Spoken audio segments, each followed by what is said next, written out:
नमस्कार, आप देख रहे हैं न्यूज अफेयर 24। लोकसभा चुनाव में बाप पार्टी के सांसद राजकुमार रोत के लाखों वोटों से जीतने के बाद डूंगरपुर जिले के 84 विधानसभा सीट पर होने वाले उपचुनाव को लेकर भारतीय जनता पार्टी पूरी तरह से आश्वस्त नजर नहीं आ रही है।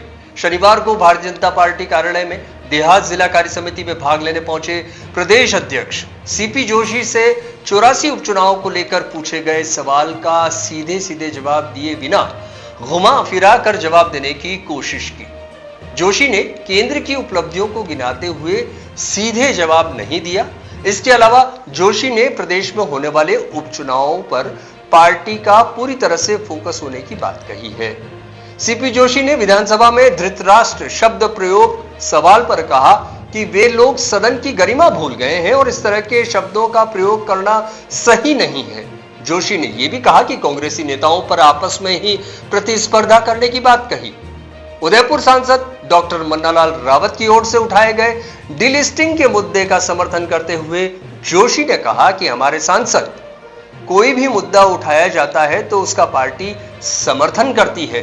दरअसल बांसवाड़ा में भील प्रदेश की मांग को लेकर हुए सांस्कृतिक महारैली के बाद उदयपुर सांसद ने डीलिस्टिंग के मुद्दे को फिर से हवा देते हुए उन लोगों के आरक्षण को खत्म करने की मांग की थी जिन्होंने अपना धर्म परिवर्तन कर दिया था।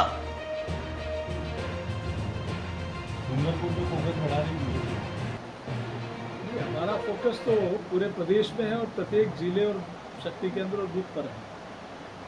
लगातार हर कई जिलों में हमारा प्रवास रहा है। मेरे अनेक और हमारे वरिष्ठ नेताओं के प्रवास भी लगातार प्रत्येक जिलों में। डूंगरपुर में स्थिति थोड़ी बीजेपी के लिए कठिन होती जा रही है। डूंगरपुर बांसवाड़ा और रायगढ़ में अभी 84 में उपचुनाव होंगे तो वहाँ भी आपके लिए बड़ी चुनौती कैसे देखा?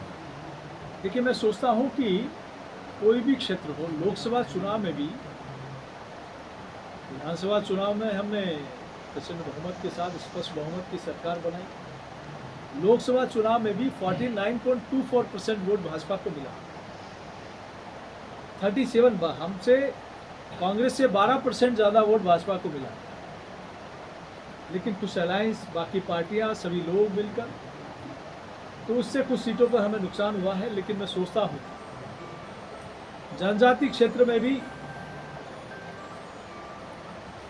पहली बार प्रधानमंत्री सड़क योजना से लेकर नेशनल हाईवे तक, रेलवे से लेकर मेडिकल कॉलेज, पासपोर्ट ऑफिस से लेकर केंद्रीय विद्यालय, नवोदय विद्यालय, एकलव्य मॉडल स्कूल, शौचालय, आवास से लेकर जनधन का खाता, किसान सम्मान निधि, ऐसी अनेक योजनाओं का लाभ अगर कभी मिला है तो भारतीय जनता पार्टी के राज में मिला है। और देश में पहली बार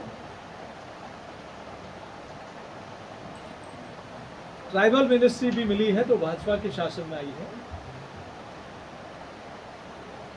संवैधानिक उस समय आयोग बना तो भाजपा के शासन में बना है। वहाँ सरपंच, प्रधान और प्रमुख को रिजर्वेशन का राइट्स कभी मिला है तो भाजपा के शासन में मिला है। वहाँ टीएसपी की सुविधाएं मिली है तो भाजपा के शासन में मिलना शुरू हुई है। वहाँ हर घर में बिजली का कनेक्शन मिला है तो भाजपा के शासन में मिला है। इसलिए हम अपने काम के बलबूते निश्चित रूप से वहाँ भाजपा के व्याप को बढ़ाने का काम करेंगे।